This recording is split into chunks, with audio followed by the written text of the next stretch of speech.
आज हम बात करेंगे उन 3 प्रिंसिपल्स के बारे में जो कि डॉक्टर एपीजे अब्दुल कलाम के द्वारा बताए गए हैं। वो हर स्टूडेंट को, हर इंसान को खुद पर अप्लाई करना चाहिए। अगर कोई भी स्टूडेंट या कोई इंसान इनको अपने जीवन में उतार लेता है और उनको फॉलो करता है तो इस दुनिया में ऐसी कोई भी चीज नहीं है जो उस इंसान की पूरी ना हो सके। सारी बातों को डिटेल्स में समझेंगे ताकि आपको इन्हें फॉलो करने में आसानी रहे। पहला प्रिंसिपल है, मेरा एक महान उद्देश्य है। हमेशा अपने आप को याद दिलाएं कि आपका लक्ष्य बहुत बड़ा है। अपने आप को बोलिए I will have great aim. दोस्तों, सन 1958 की बात है। डॉक्टर एपीजे अब्दुल कलाम एक पायलट बनना चाहते थे। उन्होंने मेहनत करके पायलट बनने के लिए सारे एग्जाम पास कर लिए, लेकिन पायलट की वैकेंसी में केवल 8 सीटें ही थीं और doctor APJ Abdul Kalam 9वें number पर थे। अब उनका सिलेक्शन केवल तभी हो सकता था जब उनके ऊपर 8 कैंडिडेट में से या तो कोई अपनी वैकेंसी छोड़ दे या फिर मेडिकल में आउट हो जाए। लेकिन उनको इस बात का काफी दुख हुआ कि उनका सिर्फ एक रैंक की वजह से वो सिलेक्शन से आउट हो गए, लेकिन उन्होंने ये एक्सेप्ट किया। It was a disappointment for me but disappointment could not defied मी। यानी कि मैं निराश जरूर हुआ था लेकिन निराशा मुझे हरा नहीं सकती। उन्होंने ठान लिया था कि भले ही पायलट बनके एयरक्राफ्ट ना उड़ा सकूं, लेकिन एक इंजीनियर बनके, एक साइंटिस्ट बनके मैं एयरक्राफ्ट जरूर बना सकता हूं, मिसाइल बना सकता हूं, रॉकेट बना सकता हूं। और ये तो किसी को नहीं पता था कि doctor APJ Abdul Kalam pilot बनते तो वो कहां तक पहुंच पाते।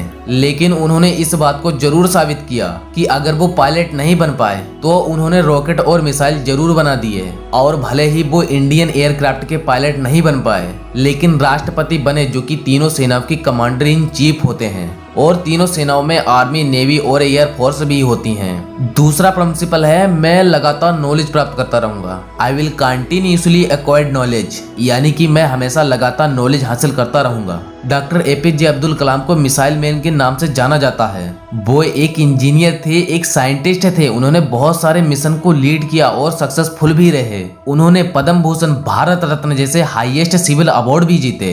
वो भारत के 11वें राष्ट्रपति भी बने। लेकिन इसके बावजूद भी उन्होंने ये माना कि वो अपने आप को एक टीचर समझते हैं और उनको सबसे ज्यादा खुशी तब मिलती थी जब उनका कोई स्टूडेंट पीएचडी कंप्लीट कर लेता था। यानी कि उनकी लाइफ में अगर सबसे ज्यादा जरूरत कोई चीज की थी तो वो थी एजुकेशन और नॉलेज। उनका मानना था कि एजुकेशन के लिए, यानी कि नॉलेज के लिए जो सबसे अच्छा समय होता है वो होता है स्टूडेंट लाइफ। और किसी भी इंसान की सक्सेस के पीछे उसकी एजुकेशन का, उसकी नॉलेज का सबसे बड़ा हाथ होता है। उनका ये मानना था कि अगर एक स्टूडेंट की सबसे प्राइमरी जॉब है तो वो है अच्छी एजुकेशन को हासिल करना। तीसरा प्रिंसिपल है, मैं कड़ी मेहनत करूंगा। अपने आप से हमेशा ये प्रॉमिस करें कि मैं हमेशा हार्ड वर्क करता रहूंगा, यानी I will do hard work. ये बात है 1973 की, जब विक्रम साराभाई अंतरिक्ष स्पेस के अंदर के चेयरमैन प्रोफेसर सतीश धवन ने डॉक्टर एपीजे अब्दुल कलाम से कहा कि हमें एक सैटेलाइट लॉन्च व्हीकल बनाना है, यानी कि एक ऐसा रॉकेट जिसमें हम सैटेलाइट रखकर उसको स्पेस में भेज सकें। डॉक्टर एपीजे अब्दुल कलाम ने इस काम को पूरी जिम्मेदारी के साथ एक्सेप्ट किया।